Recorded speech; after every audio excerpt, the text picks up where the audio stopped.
bem-vindos a esse espaço. O espaço Semear é pequenininho, mas acolhedor, então se sintam acolhidos.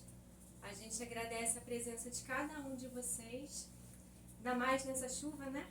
A gente sabe que bate, né, aquela vontade de ficar em casa, aquela vontade de ficar no nosso quentinho. A gente agradece a disponibilidade, o esforço de vocês para estarmos juntos nesse momento. O espaço Semear, Yoga e Meditação, onde vocês estão hoje, coordenado por mim e pelo Rodrigo, meu marido, antes da pandemia tinha um projeto de ciclo de palestras que era ofertado em encontro uma sexta-feira por mês, para que a gente tivesse esse momento de estudo, de reflexões. Por quê? Porque a gente aqui trabalha com yoga, meditação, a gente vai conduzindo essa prática e a gente vai pincelando a filosofia do yoga, então não dá pra gente adentrar muito. E a gente sabe que o pouco que é falado toca o coração, toca o sentimento das pessoas, e a gente vê a necessidade que todos nós temos de ter esse momento de buscar um aprofundamento um pouquinho maior. Então a gente teve esse ciclo, a gente pôde contar com pessoas muito queridas, convidados queridos como o Fabinho.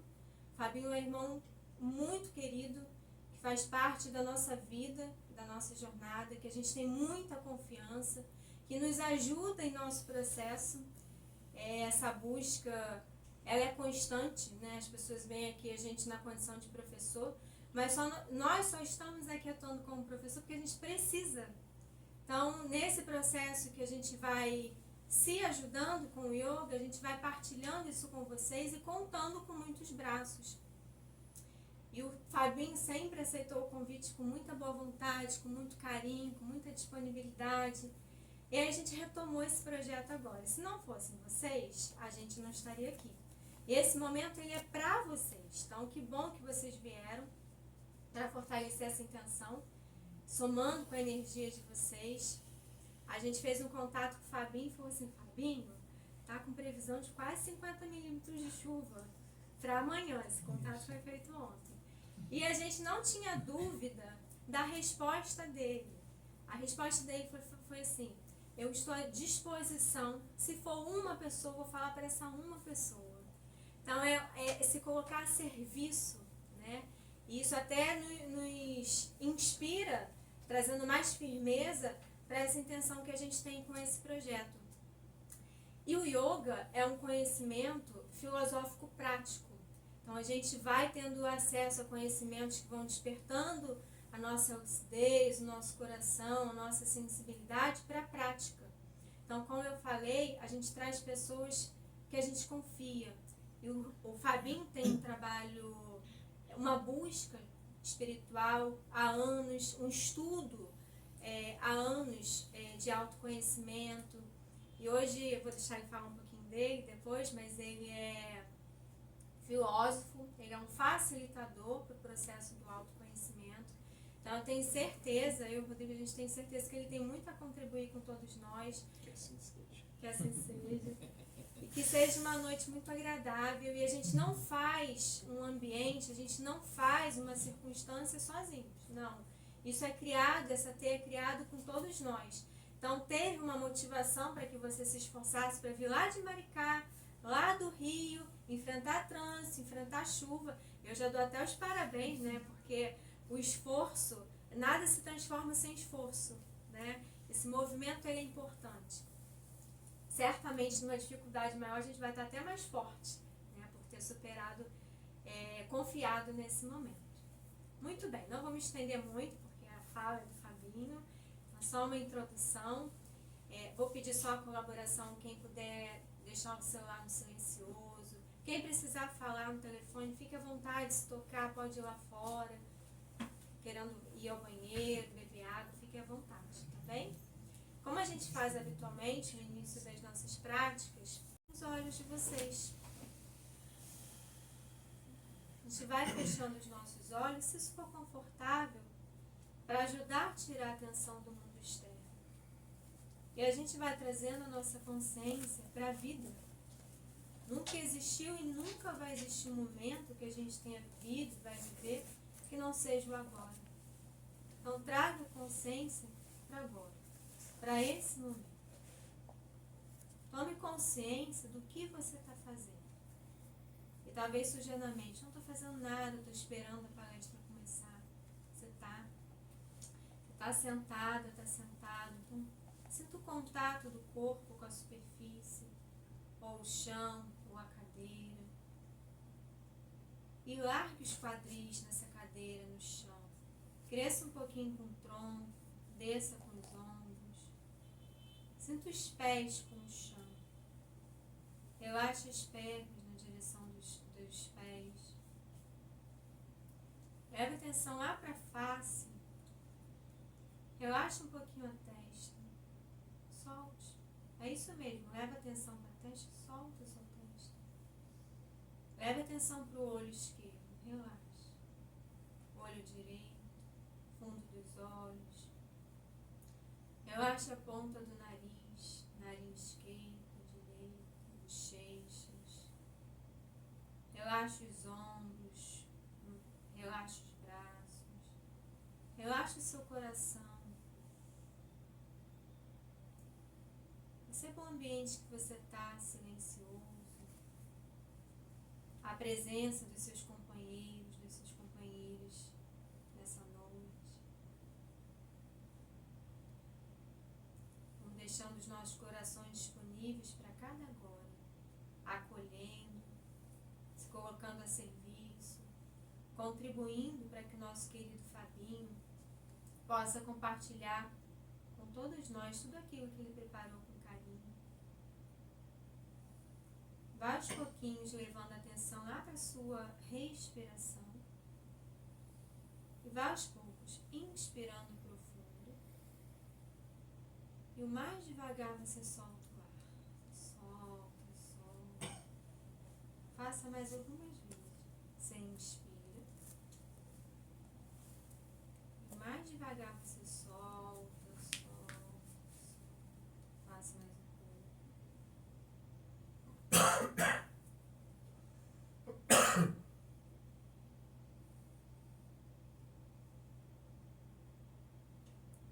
Vai deixando a respiração livre. Vai unindo as mãos na frente do seu coração.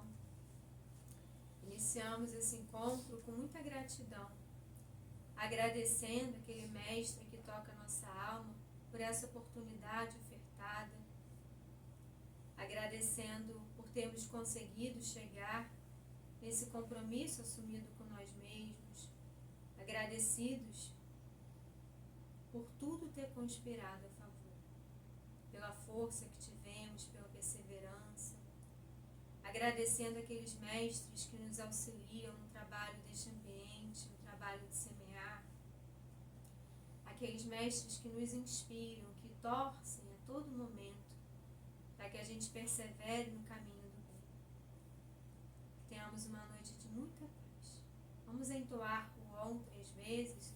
O Om simboliza o divino que rege tudo, absolutamente tudo. Então você solta todo o ar, inspira.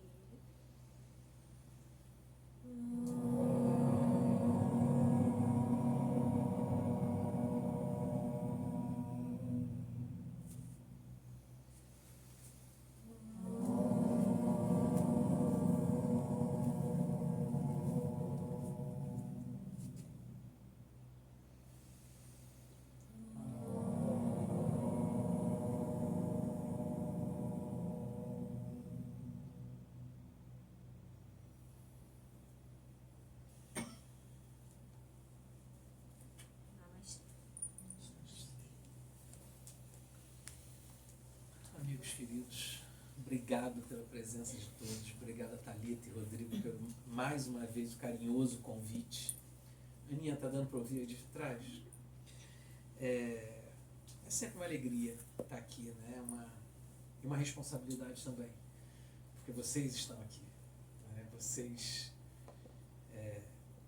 para estarem aqui, vocês abriram mão de uma infinidade de opções, né? Para estar aqui, vocês resolveram não estar em nenhum outro lugar. E isso me dá, claro, uma responsabilidade muito grande de fazer valer a pena esse tempo de vocês, porque o meu já está valendo a pena. Então, minha responsabilidade agora é fazer isso. Rapidamente me apresentando, em 1969 surge o niteroense Fábio Meirelles. Aos 17 eu entro na Faculdade Federal Fluminense para poder fazer veterinária. Me torno veterinário aos 22, me torno empresário aos 24, me torno marido aos 26, me torno pós-graduado em propaganda e marketing pela ESPM aos 28. Aos 29 me torno pai de menino. Aos 30, gestor financeiro pela Fundação Getúlio Vargas. Aos 31, pai de menina. Aos 45 me torno desempresário, um empresário que não tinha mais empresa, fechei a minha empresa. Aos 46 me torno coach e consultor de empresa, pegando tudo aquilo que eu tinha acumulado de informação e disponibilizando para os outros. Aos 48 faço o Enem, para que aos 49 eu pudesse entrar na Universidade Federal Fluminense agora como filosofia. Me torno filósofo, professor de filosofia aos 53, e aos 57 eu aceito o convite da Thalita e do Rodrigo para estar aqui diante de vocês.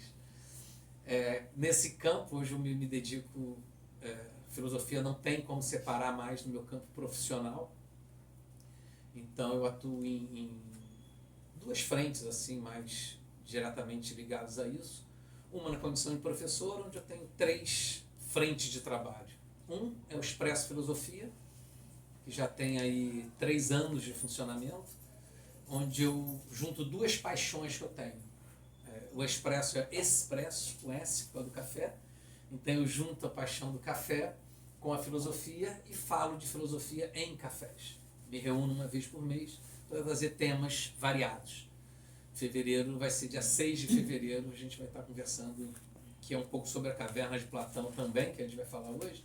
Mas lá eu estou pegando Caverna de Platão junto com Os Miseráveis, de Victor Hugo, que acho que tem muito a ver com Jean Valjean, e saindo da caverna dele. Para quem já viu o filme ou já leu o livro, é isso.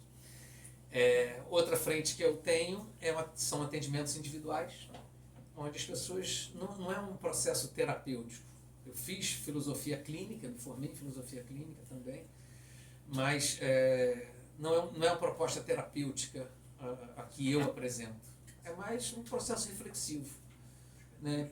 Pessoas que estão tendo necessidade de mudar, ou porque a vida o obrigou a mudar, e às vezes a gente fica inseguro de para que caminho eu vou, quem eu sou, de onde que eu posso fazer. Então são encontros reflexivos de autoconhecimento, basicamente essa é a proposta.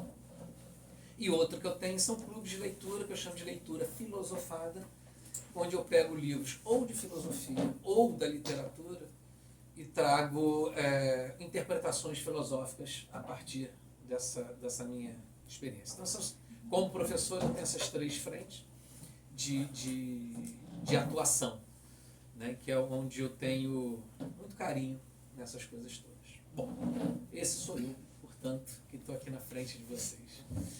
Quando Thalita, e gente, por favor, interrompa quantas vezes você quiser, isso não me incomoda de forma alguma, pelo contrário, eu acho que pode enriquecer as nossas reflexões, a troca, porque isso estimula essa reflexão.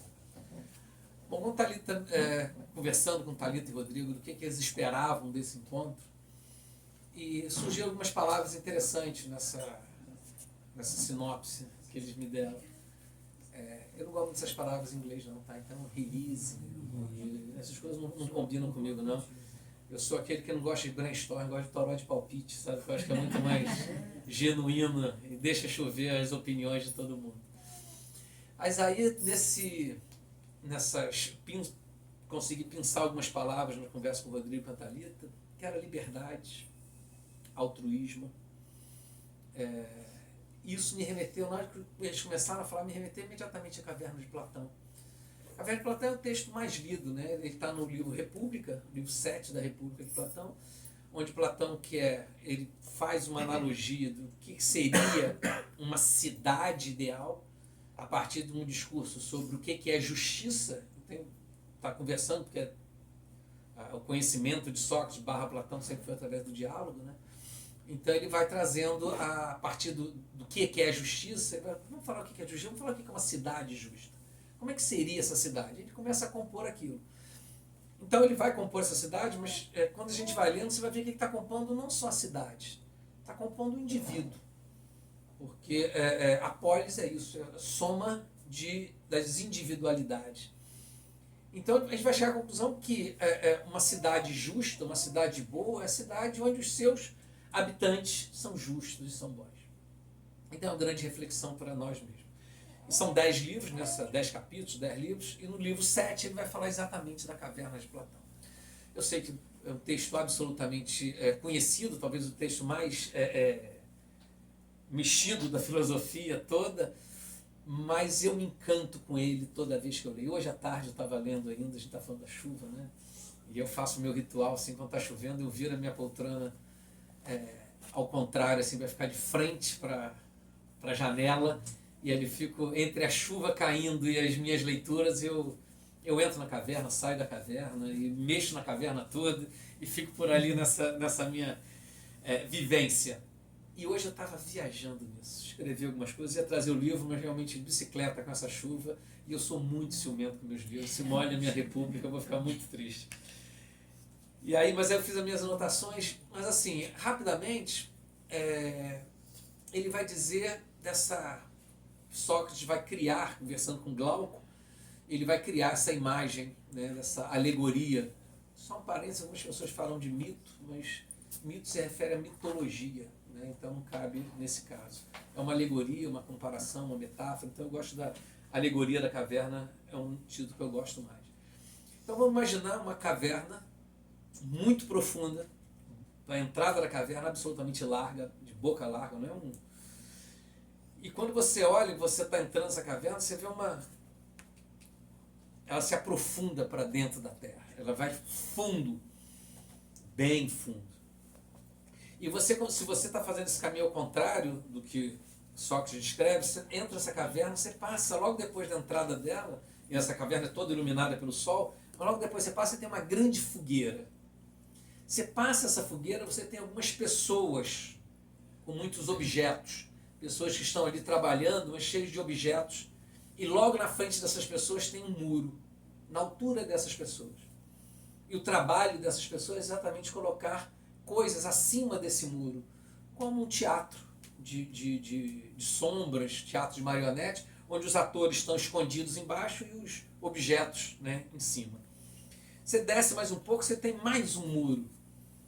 E logo depois desse muro já tem corrente, que esse muro aprisiona as pessoas nesse fundo da caverna, de tal forma que as pessoas foram colocadas ali desde a sua infância, e na posição que elas estão acorrentadas pelas suas mãos, pelos seus pés, elas são obrigadas a permanecerem sentadas e também não mexem o pescoço, só podem olhar para frente.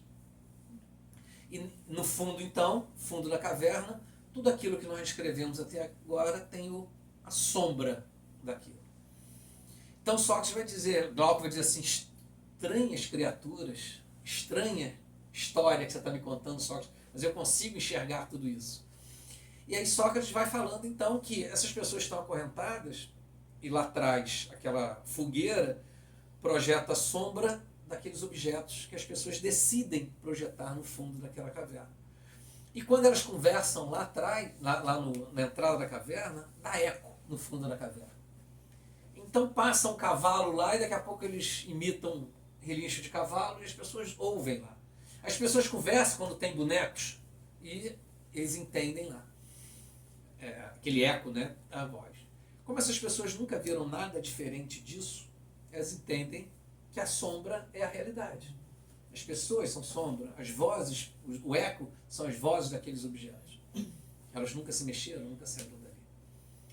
E aí começa interessante que Sócrates vai dizer assim, imagine que uma dessas pessoas, ela é solta.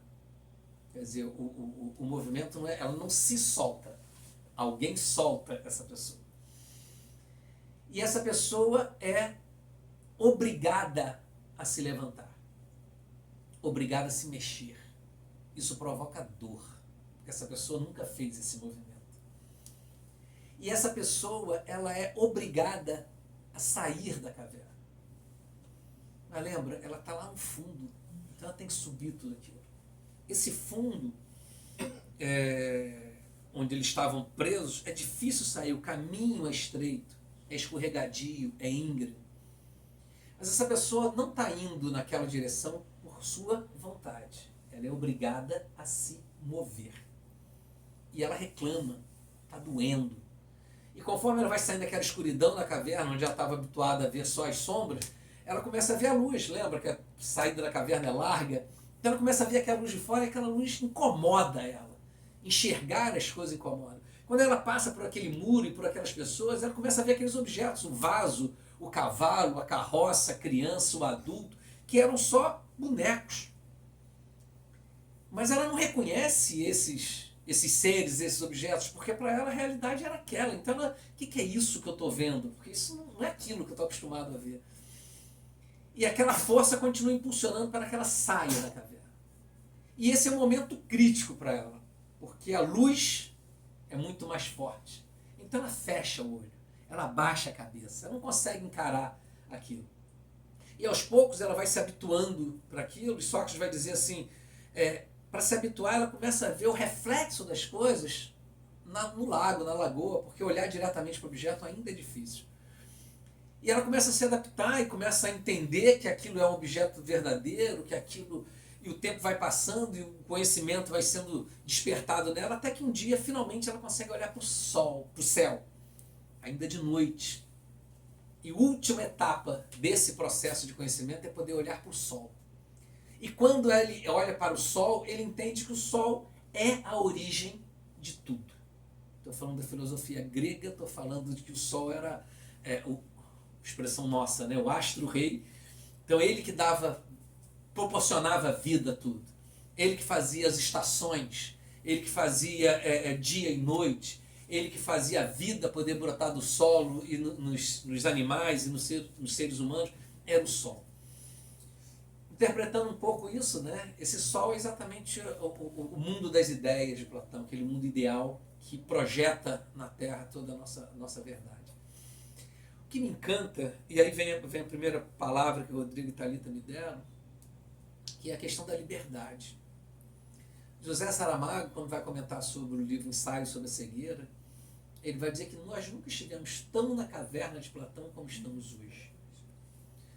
Maurício de Souza tem uma historinha dele, já que está na exposição ali no CCBD, né? Maurício de Souza tem uma historinha dele, em que ele coloca ele vai comparando as pessoas lá da caverna, saindo da caverna, evoluindo, pastinha embaixo do braço e assistindo televisão. A televisão continuava sendo a caverna, né? Hoje a gente tem gente até que nem vê televisão mais, porque não, enfim, busca outras formas de acesso, mas a televisão, Hollywood já eternizou isso num filme que chamava O Quarto Poder, que dizia que a televisão, a imprensa, né, era o quarto poder, executivo, legislativo, judiciário, e a imprensa que moldava tudo isso, e a gente vê isso até hoje. Né? Dependendo do jornal que você assistir, que você lê, você vai ter uma visão diferente. Nada contra. Eu acho que toda vez que eu for dar a minha opinião, eu vou estar dando a minha opinião. Né? Desde que eu não tenha que impor a minha opinião a você, não tem como eu ser isento. Não tem como eu fazer uma palestra aqui para vocês como um ateu. Eu não sou ateu. Respeito quem não tem a crença, mas eu não consigo falar sobre isso, porque, obviamente, eu acho que os repórteres fazem isso também. Mas, de qualquer forma, existe a manipulação, a gente sabe disso. E hoje o grande problema é a internet, é o que nos afasta ou que nos aprofunda na caverna. E aí vem esse conceito de liberdade. O que é essa liberdade? A liberdade ali na caverna não é um desejo. Começa dessa história, né? Não é um desejo. Aquele ser que estava lá acorrentado no fundo da caverna, ele não almejava a liberdade. Ele estava bem ali. A vida dele ali estava do jeito que ele queria que fosse. Estou sentadinho, tem comida, tem bebida, estou vendo meus bichinhos, meus desenhos ali, minhas animações, minha internet, minha televisão, minha imaginação, minhas opiniões projetadas ali, aquilo bastava para ele. Só que isso nunca basta para a gente. A liberdade, a busca do conhecimento, a transformação é uma necessidade do ser humano. Nós, enquanto sociedade mundial, não só local, nós estamos adoecidos porque nós estamos fugindo dessa essência. Nós nos conformamos em ficarmos prisioneiros no fundo de uma caverna. Eu me torno um especialista porque eu consultei 2 sites e aquele assunto absolutamente resolve. Hoje, com a inteligência artificial, eu escrevo um livro. Sobre qualquer assunto que eu quiser, basta consultar aquela inteligência artificial, ela vai fazer. Eu posso escrever em latim, em português, em alemão, do jeito que quiser, porque ela vai fazer isso para mim. Que esforço que eu tive nisso? Nenhum. Por não ter esse esforço, por estar nesse fundo de caverna, eu adoeço. Por eu viver uma grande ilusão, porque o mundo hoje já pregou exatamente essa ilusão, os excessos, e aí eu cito rapidamente o filósofo Byung-Chul Han, Sociedade do Cansaço, é do livro mais divulgado dele, ele fala desse excesso de positividade que nós temos hoje. E nós nos aprisionamos achando que estamos livres. Aí fala assim, ele vai falar da sociedade da disciplina, da obediência, que é um dos nossos pais, dos nossos avós, onde ele entrava, Charlie Chaplin, onde ele entrava na empresa, fazia uma função, apitava lá, ele almoçava, apitava de novo, voltava para a função, apitava de novo e ia embora para casa. Obediência. Mas ele tinha hora para ir para casa. Tinha hora para entrar no trabalho e hora para ir para casa. Aí hoje eu te proponho uma liberdade. Faça o teu horário. Eu só quero que você cumpra as tuas metas. E você passa a trabalhar 20 horas por dia. E o pior, aquele patrão lá, aí fala Foucault, vigiar e punir, que estava tomando conta de mim para ver se eu estava na linha de produção, produzindo corretamente, esse cara não tem mais. Sou eu. Você bateu a meta e eu não. Eu sou péssimo, eu não presto, eu sou preguiçoso, eu vou perder o emprego, eu tenho que fazer mais. Eu me torno escravo de mim mesmo, achando que eu sou livre porque eu tenho hora para fazer o que eu quiser. Eu trabalho a hora que eu quero. Tá, e quantas horas você está trabalhando? 20 horas. Porque eu quero. Porque eu gosto. Eu não trabalho, eu faço o que eu gosto. Quem faz o que ama não precisa trabalhar, não é isso um dos jargões que a gente vai ouvindo aí? Gente, a gente trabalha pra caramba mesmo gostando. É trabalho sim. Né? Estudar, preparar esse encontro aqui, para mim é trabalho sim. Eu gosto, mas é trabalho. Não é uma coisa que eu faço assim, vou fazer de qualquer maneira, porque é diversão. Não, isso não é passear no parquinho. Eu tenho responsabilidade com cada um de vocês e comigo também de estar aqui. Então isso é trabalho. Claro que trabalhar no que a gente gosta é importante, mas isso não torna, deixa de ser trabalho só porque eu gosto. É prazeroso. É prazeroso, que tem que ser. Né? Mas é trabalho. Exige de você hora, exige de você compromisso, exige contas a serem pagas, né? E contrapartida. Não, eu trabalho no que eu gosto, então não é trabalho. Então teu patrão pode parar de te pagar, já que não é trabalho, mas não, isso eu quero receber. Então peraí, já tem uma relação aí absolutamente clara nisso. Então a primeira coisa que me veio nessa questão é essa liberdade. Que nós temos uma grande ilusão de que estamos livres e não estamos. Por que não estamos? Porque nós não questionamos. Sócrates tem uma frase que para mim é praticamente um mantra, que uma vida não refletida não vale a pena ser vivida. Uma vida não refletida não vale a pena ser vivida. Enquanto sociedade, nós nos habituamos a receber a informação e não questionar. Tenho que. Eu tenho que. Mas por quê? Por que você está aqui hoje? Você não tem que estar aqui. Você escolheu estar aqui. E a partir que isso tem um significado na tua vida. Eu escolhi porque eu gosto do ambiente, eu gosto das pessoas, eu gosto do assunto. Isso é uma escolha. Mas saiba o que é. Às vezes a gente vai levando uma vida sem absolutamente nenhum processo de questionamento. E um dos motivos pelos quais Sócrates foi condenado é exatamente porque ele estimulava esse questionamento na juventude. E ele foi acusado de corromper a juventude. Pô, você está ensinando essas crianças a pensar, cara. Não pode ensinar a pensar. Conhecimento é poder, gente. Conhecimento é liberdade. Na história da humanidade, quando eu, general, ganhava a guerra contra você, eu queimava a tua biblioteca. Eu quebrava os teus deuses, a tua cultura. Eu destruía aquela cultura, porque destruir aquela cultura é tirar o teu poder e reter o poder em mim. Os processos de colonização foram todos assim, destruindo a cultura do colonizado. Então você vai na África, todo mundo fala inglês, ou francês, e a sua língua nativa, não, essa não é importante, porque eu estou trazendo progresso para você, eu estou trazendo uma língua culta para você, eu estou tirando a liberdade, porque se eu tiro a tua cultura, se eu tiro a tua capacidade de pensar, eu tiro a tua capacidade de decidir, eu tiro a tua liberdade. E nós temos um conceito de liberdade hoje, que liberdade é fazer o que eu quero. Não. Ninguém faz o que quer. A gente faz o que precisa. Mas fazer o que precisa com responsabilidade, isso é liberdade. Uma mãe que está vendo o filho dela doente, que precisa tomar remédio, e se for de homeopatia de 15 em 15 minutos, e tem um baile para ir, tem um pré-carnavalesco para ir, o que ela queria naquele dia? Que o filho estivesse bem, para poder ir no carnaval. O que ela vai fazer? Vai ficar do lado a noite inteira do lado do filho. Porque se não fizer isso, além de não cumprir o seu papel de responsabilidade como mãe, ela vai estar também se violentando. Porque em algum momento ela vai se cobrar por não ter feito o papel que ela deveria. Então o conceito de liberdade que a gente tem no mundo é fazer o que quiser, mas esse não é o conceito da filosofia. É fazer o que se deve da melhor maneira possível. Isso é liberdade. E ali, depois que aquele nosso personagem da caverna chega lá no topo e descobre tudo aquilo que ele viu, ele fala, mas e os meus amigos lá embaixo? Eles estão naquela mediocridade de vida ainda. E ele decide voltar para aquela caverna. E ele tem que fazer todo aquele caminho de volta. E aí toda aquela dificuldade que ele teve para sair, ele tem para voltar. Ele começa a não enxergar direito, que está ficando cada vez mais escuro.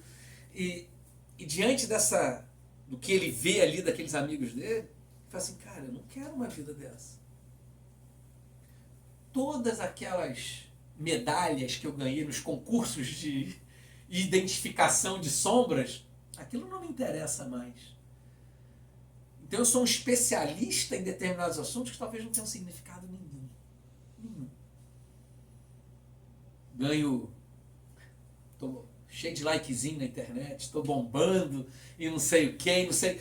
Nada disso é significativo. Quando você realmente entende o que tem valor de fato. Então ele começa a ver a vida daquelas pessoas e fala assim, cara, jamais gostaria de estar nesse lugar de novo, mas eu preciso ajudá-los. Só que as pessoas entendem que ele está completamente fora, usando a expressão nossa, né? Fora da caixinha. Que imagem é aquela que está na sombra? Cara, não consigo identificar mais não. Tá vendo? Você saiu daqui, você voltou mais burro, você não consegue ver as coisas, você não está enxergando direito, você está doente. Você foi naquele mundo lá fora, é perigoso, cara. Pensar é perigoso.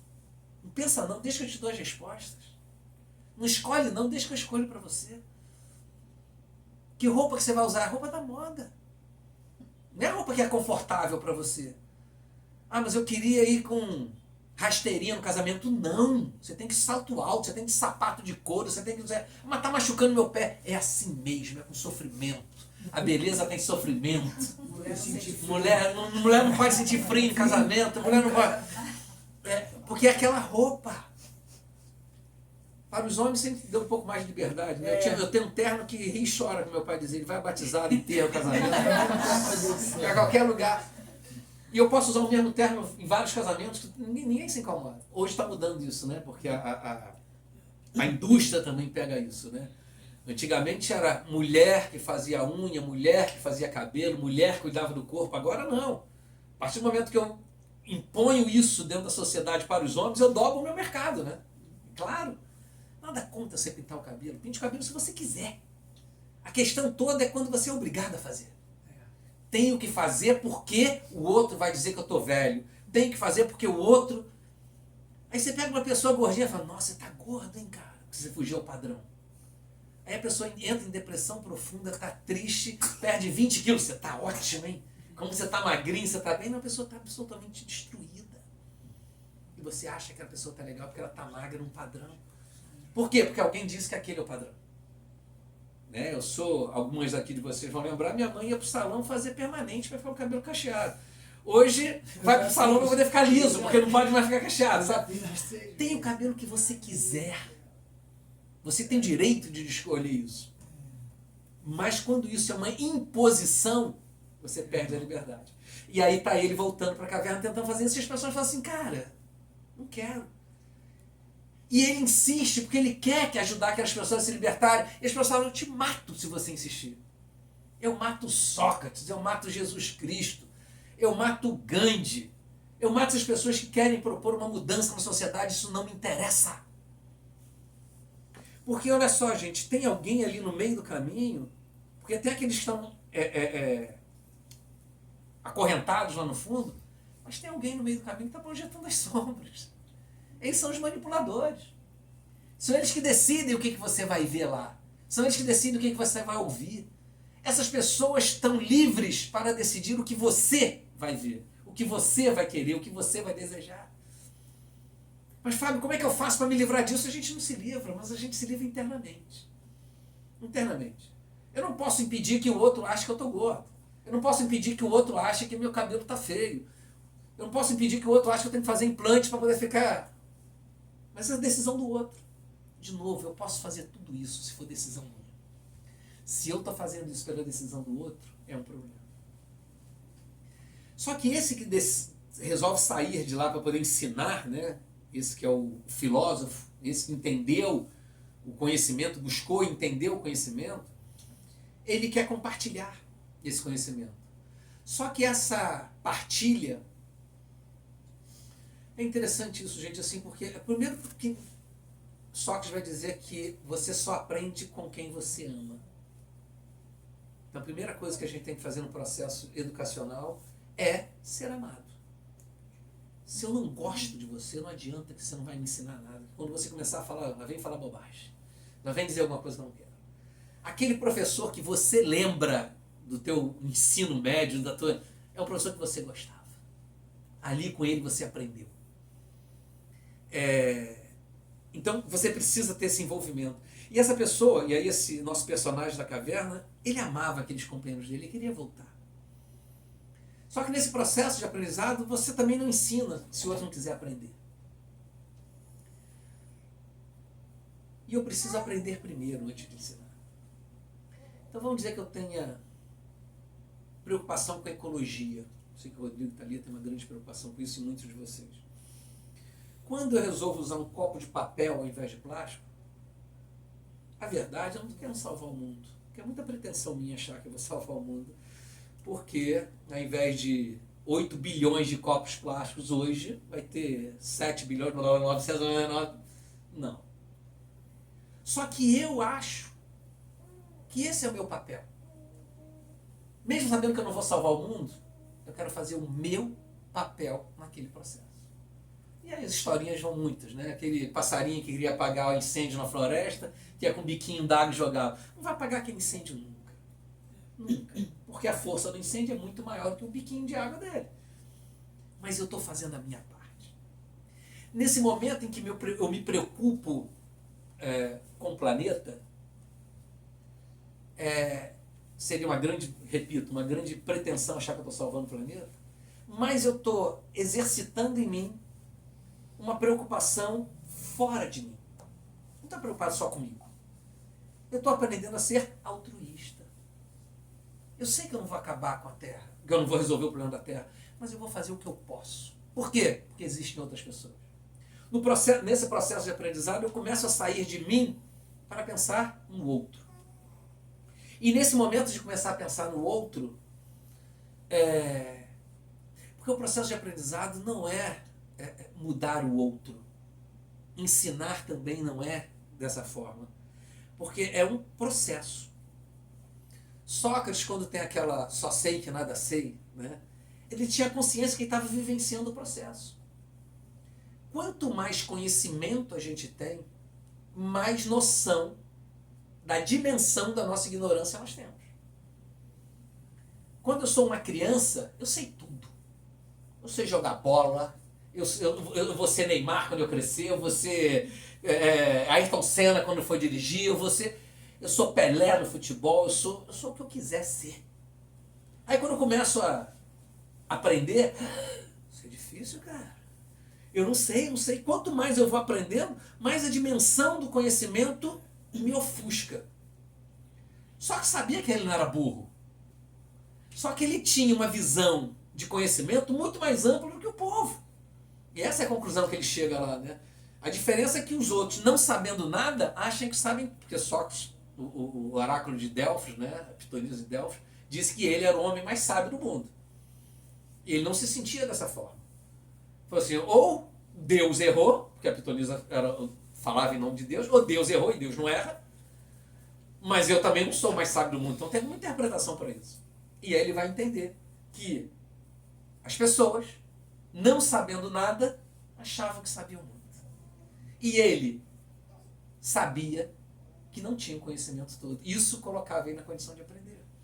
Então o aprendizado é um processo. E esse processo a gente vivencia nas escolhas que a gente faz. Vivencia na dor de sair da caverna. Amadurecer dói. Modificar dói. Buscar esse conhecimento e confrontar com o meu orgulho, saber que nos últimos 20 anos eu fui um péssimo pai, um péssimo marido, um péssimo funcionário, um péssimo cidadão, e hoje eu entendo que eu fui errado, eu quero mudar, eu tenho que entender que eu fui mal durante 20 anos, que agora é que eu entendi a verdade. E muitos de nós preferem manter aquele padrão. Eu nasci assim, eu cresci assim, serei sempre assim, porque isso é mais fácil. É mais fácil. Não fazer nada é extremamente fácil. Basta eu continuar fazendo parado no lugar. E a vida vai me levando. Chega uma hora que eu não quero mais isso. E, gente, nós que estamos aqui hoje, nós não queremos mais isso. Nós não queremos essa escravidão que o mundo, que a sociedade nos impõe, desses valores equivocados que estão adoecendo tantos amigos nossos, tantos companheiros nossos. Uma sociedade ansiosa, porque não dá conta de tudo que se cobra. Uma sociedade que consome muito mais do que a capacidade dela mesma produzir. Por que eu preciso de 100 pares de tênis se eu não sou uma centopeia? Ah, mas eu preciso. Claro que a gente precisa, mas... Cara, para ir na academia, que é importante, a academia, eu preciso de um tênis de R$1.500. Talvez você possa, você ganha 100 mil por mês, ok, compra teu tênis. Não tem nada errado nisso. Errado é quando você ganha 1.200, você ganha 1.500, um salário mínimo, quer comprar um tênis de 1.500. Não dá. E quando eu digo que se você não é legal, porque você não tem um celular D, que você não tem um tênis D, que você não tem um carro D, que você não tem... Você sofre. E aumenta a violência. Não só a violência explícita, porque eu preciso roubar para ter, mas a raiva que eu tenho de você, a inveja que eu tenho que você pode. Você pode ter aquele tênis? Tenha. Se você não pode, não tenha. A sociedade não permite isso. Porque tem alguém manipulando o que eu enxergo no fundo da caverna. Boa parte de nós aqui passamos a metade da nossa vida sem celular. Hoje a gente não consegue sair de casa sem celular. Nós sabíamos o telefone dos nossos amigos. Hoje eu não sei o telefone do meu filho. Não sei. Está lá. Ok, Google, ligar para... Pronto, ele liga para mim. Não preciso nem ter... Já chamei aqui. É sério esse negócio, né? Esse negócio é uma vida doida. Fica quietinho, filho. Tá? Sabe? Então isso assim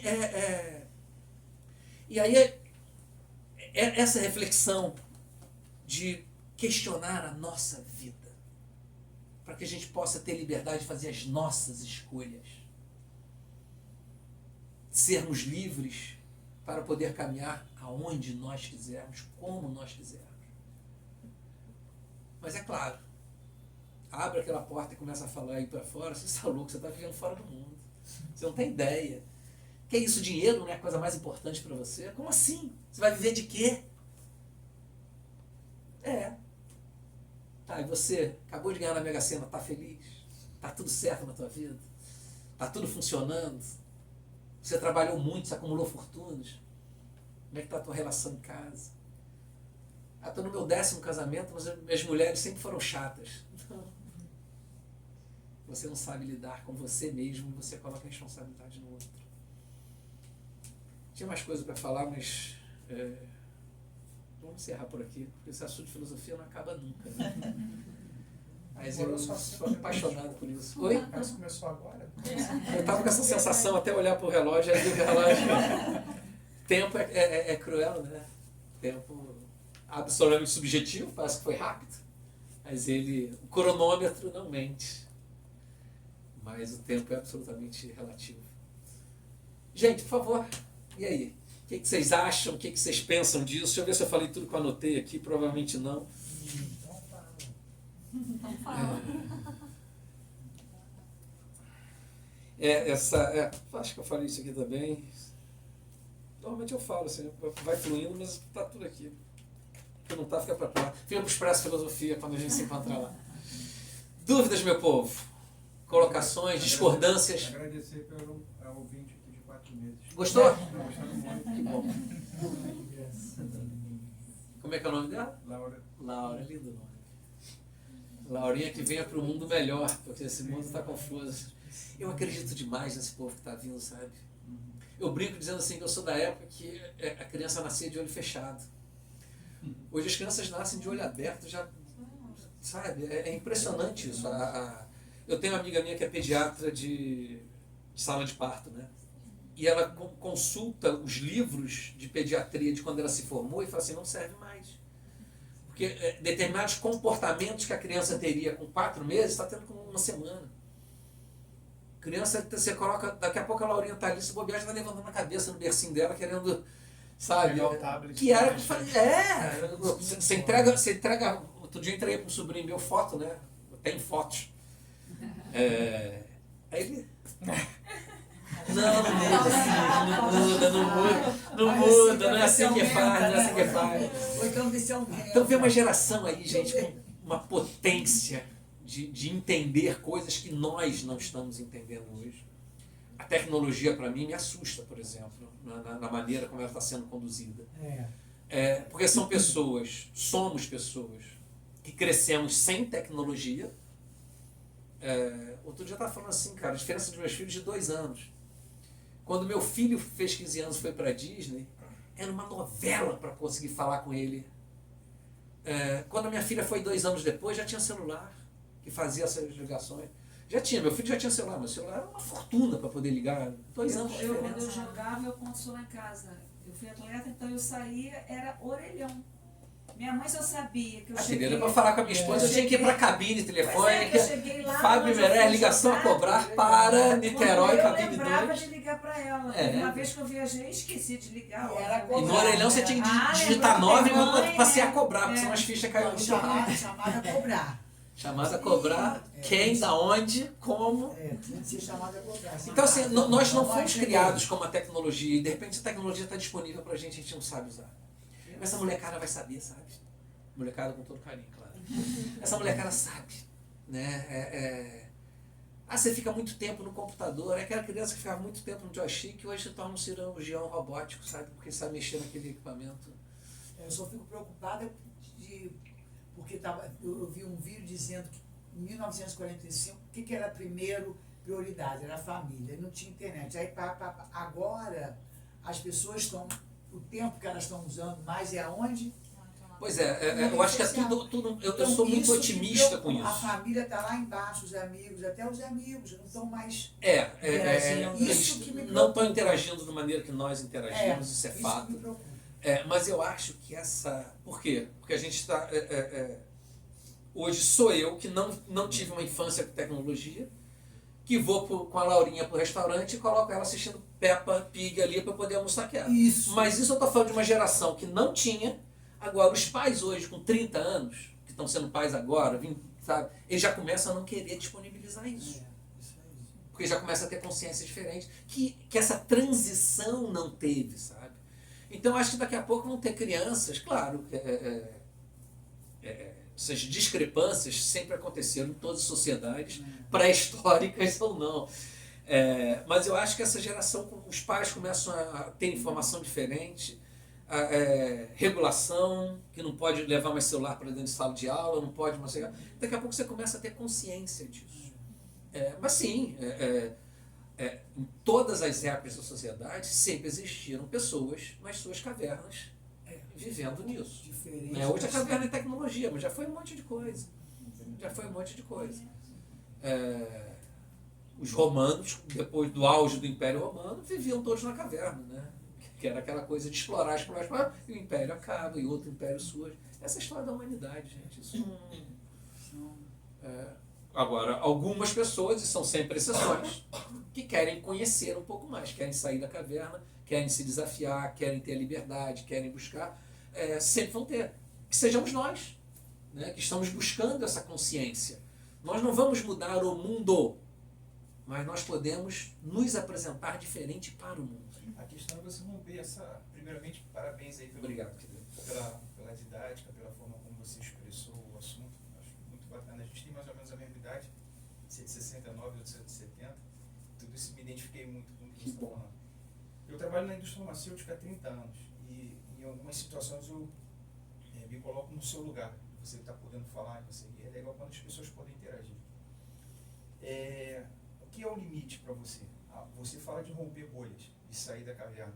Agora, você defende, pelo que eu entendi, desculpa se eu estiver errado, mas que as pessoas devam fazer aquilo que lhe convém. Eu vou usar o cabelo que eu acho que eu tenho que usar, eu vou pintar minha unha se eu acho que eu tenho que pintar. Eu concordo com você, é você romper essa bolha. Agora, aonde está o meu limite? Até porque a minha liberdade não pode... Esse é o limite. Vou dar um exemplo rapidinho, só para ilustrar. Eu tenho pavor dessas motos barulhentas, dessas motos que aterrorizam a gente. Mas o cara que usa aquela moto, Acha bacana. ele acha legal. É uma coisa que para ele... Mas aquilo me incomoda de uma forma terrivelmente. Então, quer dizer, a liberdade do outro, né, você vai fazer o que você... Não sei se eu consigo... Marco. O que acontece, Marco? Como a Onde vai o gente limite, está, né? como a gente está perdido nessa caverna, nessas nossas ilusões, nessa liberdade que eu acho que é fazer o que eu quero, existem leis que dizem que essa moto não pode ficar barulhenta. Está no código de trânsito. Existe um negócio hoje em dia, uma tecnologia recém-criada que chama fone de ouvido. Meu pai já ia para o Maracanã com fone de ouvido, chegava a ficar amarelinho, que era um fio e tal. Mas eu quero botar minha caixa JBL desse tamanho que eu carrego para a praia, tocando pagode quando o cara do lado queria... Quer ouvir o barulho do Então, assim, mar. o limite sempre esteve presente, que é onde minha liberdade termina, onde começa o direito do outro. Só que a nossa sociedade está tão adoecida que se você reclamar da altura do meu sonho, eu te dou um tiro ainda. É verdade. Então, quer dizer, aonde que está a doença disso? Leis existem para isso, bom senso existe para isso, mas Não pega. existe um problema, Marcos, que eu acho que é muito Lei sério não hoje em pega. dia, que Diferente. Isso aí. toda a nossa sociedade conduziu para isso, a evolução dessa sociedade, evolução que eu, nesse caso, vou botar entre aspas, que é a perda da tua autonomia. Meu casamento está ruim porque minha mulher é chata. Não, meu casamento está ruim porque eu não sei lidar com a chatice dela. Sou eu que tenho que interagir com isso. Só que, se o meu barulho está te incomodando, você que se mude. Não, cara. Sabe? Então, quando eu começo a colocar, tiro de mim toda a responsabilidade, se você reclamar do meu som, eu te dou um tiro porque você se tornou um problema para mim. Não. Meu patrão é chato e eu não gosto do meu trabalho. Não, você não gosta do trabalho porque você não sabe lidar com a chatice do teu patrão. Que ser chato é um problema dele, não é teu. Isso aí. Sabe? É dele. E aí eu vou para a filosofia estoica, que é muito forte nisso. Você não pode impedir que as coisas cheguem a você. Mas você vai ter que saber lidar com essas coisas. Porque assim, eu brinco, né? Eu digo assim, eu estou no meu 7º casamento. mas sempre com a mesma mulher. Mas em cada mudança que ela teve, ou cada mudança que eu tive, nós decidimos readaptar. Os primeiros 2 anos de casamento, beleza. Dormia a hora que eu queria, acordava a hora que eu queria. Depois nasce o filho. E nasceu logo um homem. Aí o meu espaço de macho alfa na casa foi trocado para aquele bebê. Eu disse, não, cara, peraí, nosso filho, não, peraí, acabou. Alguns casais não suportam isso e se separam, porque agora, não, você pode ser pai junto. Mas aí quando você coloca sempre a responsabilidade no outro, você não cresce. É um processo de autonomia. A própria religião, às vezes a salvação depende do outro. Você vai ser salvo por, não, você vai ser salvo. Gente, Jesus não me torna um cara bom. Eu só me tornarei um cara bom se eu quiser seguir os ensinamentos de Jesus. Simples assim. Não é botar um crucifixo no peito, ou colocar uma medalhinha, ou colocar um escapulário que vai me fazer ser bom, não. A seguir os ensinamentos de tantos exemplos, isso sim. Mas é um processo de desenvolvimento meu. Só que o egoísmo, os outros são um problema. Niterói é minha. Então o som é meu, a moto é minha. Eu quero paz, mas eu não faço uma gentileza no trânsito. O trânsito em Niterói tá uma coisa horrível, mas eu não faço uma gentileza. Eu acho isso perfeito. Eu acho que essa geração agora, a gente está vivendo um momento mais eu que existe. São Sim, sempre os porque outros isso é estimulado o culpados. tempo todo. São sempre os outros culpados, eu sou a vítima, eu sou... Assim, claro que existem casos que realmente a Claro. gente só... Mas assim, sempre eu vi uma matéria dizendo que nunca as músicas tiveram mais o eu dentro delas. Não, porque eu sou isso, eu sou aquilo, porque eu sofro isso, sabe? Isso é uma das doenças do mundo, eu acho. Cara, a gente... As músicas, você citou música hoje dura 6 meses. Mas eu ainda assisto Supertramp, Renaissance, The Police, Caetano Veloso, sabe? Que são músicas que, cara, os caras escreveram a música há 40, 50 anos atrás e continuam boas. Agora pega aquele pagodinho que saiu há 6 meses atrás, você já não quer mais ouvir, porque não tem profundidade. Você estava falando sobre as crianças, né? Essa nova geração ela tem muito acesso a informações. Eu, assim, com 10 anos, não tinha acesso nenhum. Então, esse é um dos grandes problemas que eles vão ter que lidar. E dentro dessas informações, é uma pessoa falando que pode isso, outra pessoa falando que pode aquilo. Sabe? Isso é muito complicado para a geração do nosso filho, sabe? Eles Qual a têm idade mais... dele? Ele tem 13. 13. É. Boa. Então, assim, não, tem muito mais comodidade em muitos aspectos. Mas ter que lidar com esse excesso de informações Cara, isso é um desafio para É um eles. desafio. Mas eu ainda digo o seguinte, que informações são muitas, mas as referências são as mesmas. Pai e mãe.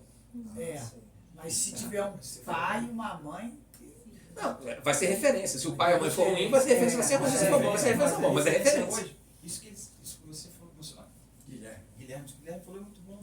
Eu comungo da tua opinião, sabe? Isso, porque hoje, o chat de GPT, o IA, é o que você falou, você não pensa. Com todo respeito, né? Eu tenho minha religião, eu sou kardecista. Mas respeito todas as religiões. Sim, claro. Eu não estou aqui, não é uma crítica, por favor. Mas você vai para um culto, você vai para uma igreja, você não quer ler a Bíblia. Você vai consumir aquilo que aquela pessoa referendada está para falar. Então você consome aquilo que a pessoa está falando. Então, você assiste um culto, você não pensa. Você não tem. As pessoas hoje não estão pensando, e o que o Guilherme falou, o fato de você não pensar te leva a ser conduzido por alguém que está pensando por você. Se você pegar a Bíblia e ler, eu vou pegar esse trecho da Bíblia aqui que me interessa. Não, já que você vai seguir, então você pega toda a Bíblia. Por que você tem que pegar um trecho que te interessa e o outro você condena? Isso não serve, né? Isso não serve. Sabe o que acontece, Marcos? Assim, É o muro da caverna, né? Exatamente, se você é manipulado por aquilo ali. Na história da humanidade, toda vez que a religião... Qual o objetivo da religião? Né? Latim, religare. Religar a quem? Religar a Deus. Então, o meu objetivo é ligar a Deus. Toda vez que essa conexão com o divino, com o espiritual é rompida para poder atender uma demanda material, que aí eu digo que é quando entrou com a política, não dá certo. Então, assim, numa idade média, onde o poder da igreja era constituído, era forte, ela se perdeu em algumas coisas. Mas nesse período tinha um Francisco de Assis, que era um Marco, um Santo Antônio de Pada, Francisco de Assis, Clara, enfim, tantas pessoas que faziam daquela religião a ligação com o divino. Humildade, perdão, caridade, tudo isso. Compaixão. Então, em qualquer momento que... porque assim, são dois caminhos diferentes. E nós temos que conviver com esses dois caminhos. Né? Eu sou um ser espiritualizado, enquanto uma alma, mas eu sou também um ser encarnado enquanto preciso trabalhar, preciso ganhar dinheiro, preciso fazer conta, né? Coisas bem materiais, preciso comer, coisas bem materiais.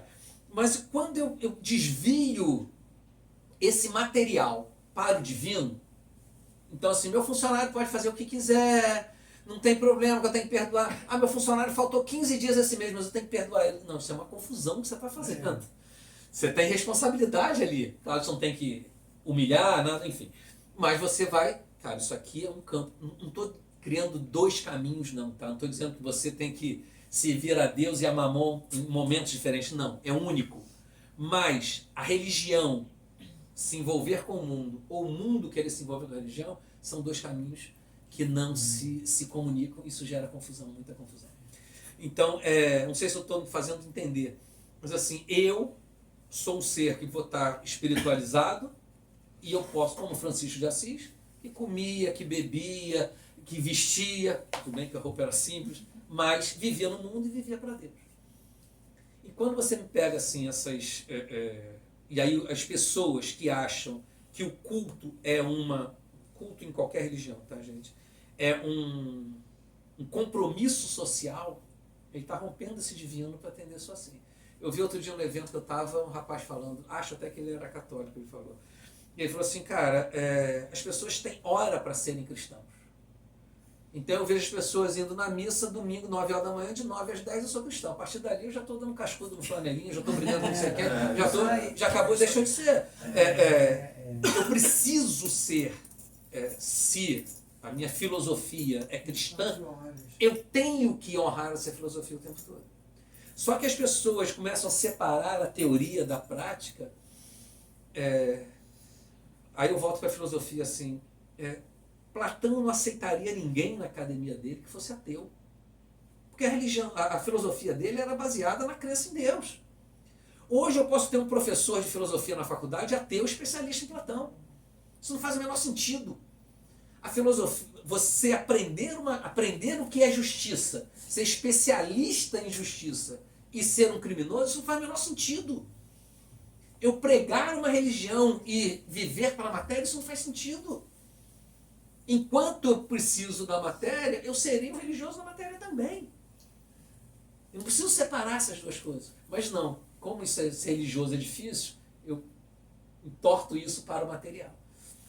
Quanto você vai me dar de dízimo hoje? Quanto você vai me dar de não sei o que lá? Quanto você vai me dar? Dízimo enquanto contribuição para uma causa maior é legítimo. Dízimo quando é uma coação, isso não é legítimo. Gente, não estou querendo criticar nada não, estou pegando as duas coisas. De novo, eu quero doar o meu dízimo, é legítimo, faça isso. Eu sou obrigado, porque se eu não doar meu dízimo e o pastor me expulsa da igreja, está errado. Não comprou a terrinha lá. Está errado. Assim, Sabe, como eu vi um amigo meu, falou assim, cara, eu não pude mais frequentar porque o pastor me chamou e me humilhou na frente de todo mundo porque eu não tinha dinheiro para dar o dízimo. Eu acho que está errado. Você pode dar? Faça. Se você se sente bem contribuindo, porque, enfim, se isso é a tua crença, se isso é o que você quer, faça. Aí volto para o exemplo mais básico. Se você quer pintar cabelo, pinta. Mas você pintar só porque é obrigado. Meu marido me obriga a fazer unha toda semana. Pelo amor de Deus, século XXI, gente. Aliás, as mulheres adoram fazer unha para não ter que lavar a louça. Né? Eu já percebi isso. Já percebi isso. Uma forma de resumir tudo isso que você está falando é que a busca pela liberdade seria a busca pela consciência, pelo entendimento de tudo que está ao nosso redor. Exatamente isso, e eu volto para a frase de Sócrates, numa vida não refletida não vale a pena ser vivida. porque a liberdade... Laurinha, vai com Deus, hein? Tá? É uma vida não refletida porque nós precisamos refletir. A gente falou de pais e filhos aqui, né? O que eu quero? Gente, é muito claro para mim. Nas nossas relações, o que a gente cria é memória. Então, quando eu estou chateado com a minha esposa, eu lembro das vezes que eu amava. Eu estava bem. Amava não que eu amo isso, não vou botar isso no passado. Porque aquilo me alimenta. Quando eu estou triste, eu lembro de um momento feliz. Agora, se eu vou na feira comer pastel, eu lembro do meu pai. Aquele pastel para mim é muito mais do que um pastel. Porque eu lembro de uma história toda. Agora, se meu pai não tivesse tempo para ir na feira comigo comer pastel, não tivesse tempo para ir no Campo São Bento, que memória que você cria. Hoje eu vejo os pais indo no Campo São Bento, eu moro lá no Campo São Bento, então cruzo muito ali, cara, empurrando a criança no balanço, olhando o celular. Ui! Legal. Você não está criando memória, Sabia que nem tá você, nem empurrando a sua dele. criança mais ali. Daqui a pouco a criança está correndo lá, você está só empurrando o balanço. Você está deixando de criar memórias. Vocês só vão lembrar a conversa aqui, quase uma hora que a gente já está batendo papo aqui, mas assim, cada um de vocês vai lembrar um ponto. É uma memória que eu procurei criar em vocês. Cara, aquilo que o cara falou aquele dia, eu já esqueci o nome dele, já esqueci tudo, mas aquele cara falou um negócio que me tocou. Sabe, Guilherme, que você ia falar, né? Não, na verdade, quando você falou isso, eu achei, pô, assim, pra mim é perfeito. Você tá brigando com a sua esposa, tá brigando com o seu marido, e aí você lembra, não, poxa, mas ele é isso. Só que assim, você vê vídeos no Instagram, no YouTube, você vê logo assim, ah não, essa pessoa é tóxica, a pessoa é isso, a pessoa é aquilo, sabe? A pessoa, nossa, isso Agora é aí, moda. isso De aí novo, vai gente, mexendo. você tira de você. Não, agora é moda isso, agora sabe? é Não é tóxico. defender uma relação. É atacar a relação, tipo, eu tô certo. E todo mundo no Instagram, todo mundo no YouTube, todos são as vítimas. Todos nos comentários, não porque eu me livrei disso, não porque eu me livrei daquilo. Realmente existem relacionamentos tóxicos, realmente existe, mas parece que é todo mundo atacado. E isso cada vez mais está sendo fomentado. A pessoa vê um vídeo, ela, assim, de uma relação tóxica assim, aí daqui a pouco só aparecem vídeos assim. Não, porque o relacionamento... O algoritmo vai te alimenta. Isso vale para qualquer coisa. Pra Ou seja, qualquer coisa. sabe, isso assim Isso aprisiona. Isso aprisiona. Exatamente. Isso faz com que a gente tenha dificuldade de raciocinar, de ser... Você não sai daquela bolha. Exatamente. Você Mas fica aí, preso. Às vezes você entra na bolha porque quis, né? É isso que eu quis falar. Isso. Ó, vai acabar aqui a fita, era só de 45 minutos, a fita cassete.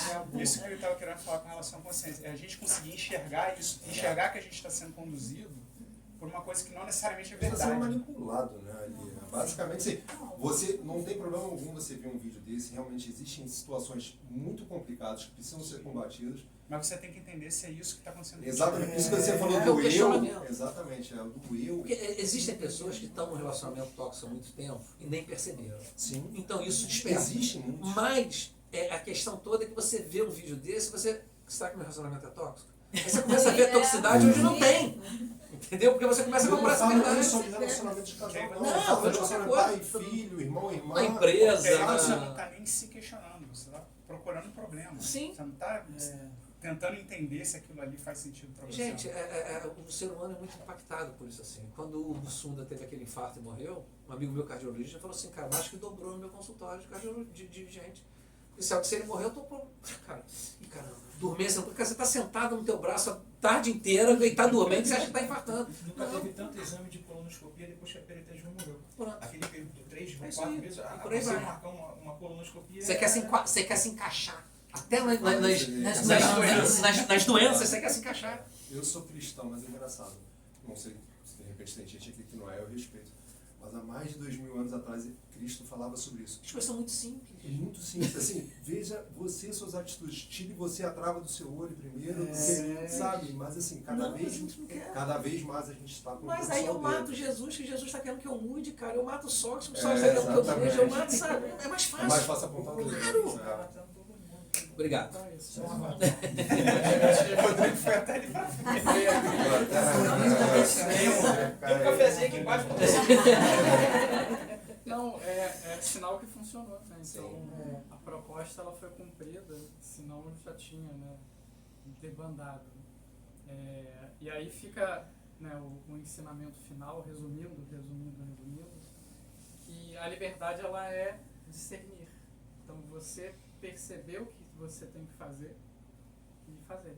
E isso às vezes quer dizer que você tem que fazer aquilo que você não deve, não quer, né? Então tem um limite porque a gente vive em sociedade.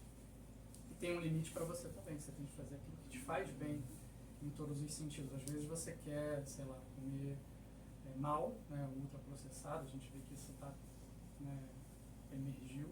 É gostoso, dá vontade, mas você sabe que aquilo não é bom. E aí a gente pode levar isso para tudo, né? E uma coisa, por exemplo, que está acontecendo nesses novos jovens, que eu também já estou com 40, eu e Thalita, nós somos um casal de 80 anos. São mesmo. Vai chamar eles para sair no sábado à noite, 7 horas já estão dormindo. Então, esses jovens de 25, 30 anos, por exemplo, eles estão bebendo cada vez menos. Aquela coisa de um porre. Então, isso, como o Fabinho falou, está melhorando, né? A evolução, às vezes, a gente não consegue perceber, que ela não dá saltos. E, por exemplo, né, então, a tecnologia, ela vem, ela emerge, a gente não sabe como usar. Por exemplo, o cigarro, ele era prescrito para relaxar, né? Uma pessoa recebia uma relaxação, você vai fumar tantos cigarros. Isso é verdade, lá na década de 50. Para o sucesso, Hollywood. Era sucesso, Era injusto mesmo para o sucesso. Se você não fuma, você não é legal. Deu trabalho mudar, né? Depois que a gente entendeu que faz mal. E é o que está acontecendo com a tecnologia. Então, a gente tem essa impaciência que a gente quer que aconteça logo, né? Mas as coisas são aos poucos. O mais importante para fechar, ainda mais porque a gente está num ambiente filosófico, no caso oriental, né, do yoga, e todas as filosofias elas convergem para o mesmo ponto, que é o conhecer a si mesmo e transformar a si mesmo para que você não seja um problema para a sociedade. Então é isso que a gente quer trabalhar o tempo todo aqui no yoga, o Fabinho também. Então, aproveitando para fazer propaganda sobre o Expresso Filosofia, né, que ele já falou algumas vezes, mas acompanhem ele nas redes sociais. A melhor maneira, eu tenho toda a minha birra com o Instagram, mas assim, Fábio R. Meirelles é onde eu divulgo meu trabalho. Não tem como botar outdoor em Niterói. A tecnologia, mas a gente usa pra cacete. Não vou botar outdoor em Niterói nem página amarela. Ninguém vai me procurar na página amarela. Tem gente que está assistindo que não sabe nem que raio de página amarela é essa. Pô, alguém falou de orelhão agora há pouco, só uma curiosidade, nada a ver. Agora em janeiro eles começaram a desativar todos os orelhões do Brasil. Até 2027 não vai ter mais nenhum. Também não precisava nem ter mais. Já tinha parado há 10 anos. Então, mas até hoje funciona. Só eles estão começando a desativar agora em Mas é janeiro. totalmente obsoleto mesmo. Sem nem de comprar ficha. Então, sigam o Fabinho, acompanhem o trabalho dele lá no Expresso Filosofia, vale muito a pena. Acompanhem o nosso trabalho aqui também. A gente vai fazer esse evento, né, esse ciclo de palestras a gente retomou, então vão ter todo mês essas palestras, né, gratuitas, com muito carinho que elas são preparadas, né? E é curioso, o Fabinho já esteve aqui algumas vezes, né, que esse é o nosso primeiro evento no qual as pessoas que se inscrevem, muitas vêm, porque muitas vezes as pessoas se inscrevem e está chovendo. E como é gratuito, aí se inscreve, aí não vou não. E às vezes a gente ficou, né, uma rodinha aqui e tal, e dessa vez veio. Não, foi bom também, claro. Mas é bom a gente ver esse entusiasmo e esse comprometimento, né? Porque a evolução ela depende muito da disciplina. Então, se eu quero mudar, eu tenho que, por exemplo, vir numa sexta-feira à noite, assistir uma palestra de filosofia chovendo. Isso é um motivo, né, para que você que veio se sinta bem. Então, sinta-se bem. Regozije-se, eu aprendi essa palavra no ano passado. Eu sempre confundia, eu não sabia falar. Eu aprendi agora. Travava a língua, né? Regozijem-se, sintam-se bem e usufruam desse processo que vocês estão vivendo hoje. Assim, sintam-se bem, eu fiz uma coisa boa. Eu preciso valorizar isso, eu preciso me sentir bem com essas coisas boas, porque a gente se sente muito mal com as coisas ruins que a gente erra ainda, né? Continua errando. Então sintam-se bem. Aproveito também para divulgar duas coisas. Primeiro, tem um chazinho ali que a Thalita fez, quem quiser é gratuito, fiquem à vontade. E a gente tem alguns produtinhos de alguns parceiros que a gente vende aqui sem ganhar nada, mas para ajudar a divulgar. Então E tem um livro do professor e tem um meu Rodrigo livro. Amaro. Eu escrevi um livro e eu escrevo divulgar meu livro. Obrigado por lembrar. que é um livro que fala justamente sobre o que a gente conversou aqui, né? Se chama Yoga, Sociedade e Meio Ambiente, então fala um pouco sobre tudo à luz da filosofia do yoga, né? Então, deem uma olhada em tudo, ajudem a divulgar os nossos trabalhos, a gente agradece muito. E aí a gente vai fechar agora fazendo uma breve meditaçãozinha final. Então, senta confortável, ajusta a postura. E aí, de novo, sinta-se bem. Mas realmente sinta-se, agora é para sentir mesmo. Respira profundo, se encha de ar e aí de novo solta bem devagarinho. Você está se sentindo, se percebendo. Deixa as preocupações de lado, as expectativas. E aí de novo, respira profundo, solta devagarinho, observa, sinta o silêncio.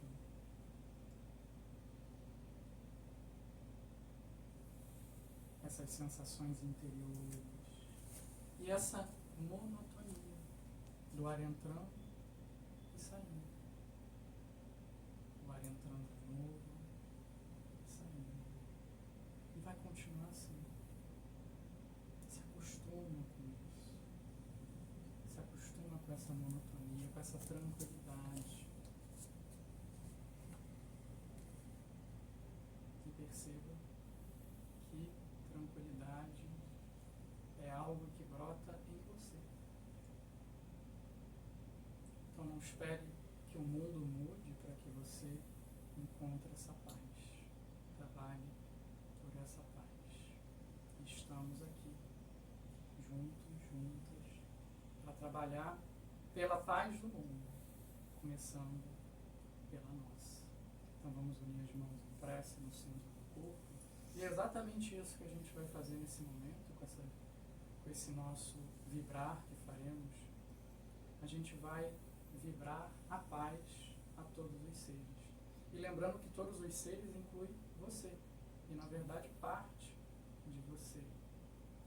Então tira as tensões da face, tira as tensões dos ombros. Se puder, dê até um leve sorrisinho assim, empurra as bochechas para os lados. E a gente vai vibrar juntos um mantra bem curtinho. É o Om, seguido da palavra Shanti, que significa paz 3 vezes. E eu quero que você, durante esse processo, sinta a vibração em conjunto, vibrar dentro de você e deseje de coração que todos os seres sintam essa mesma paz que você sente nesse momento. Inspire.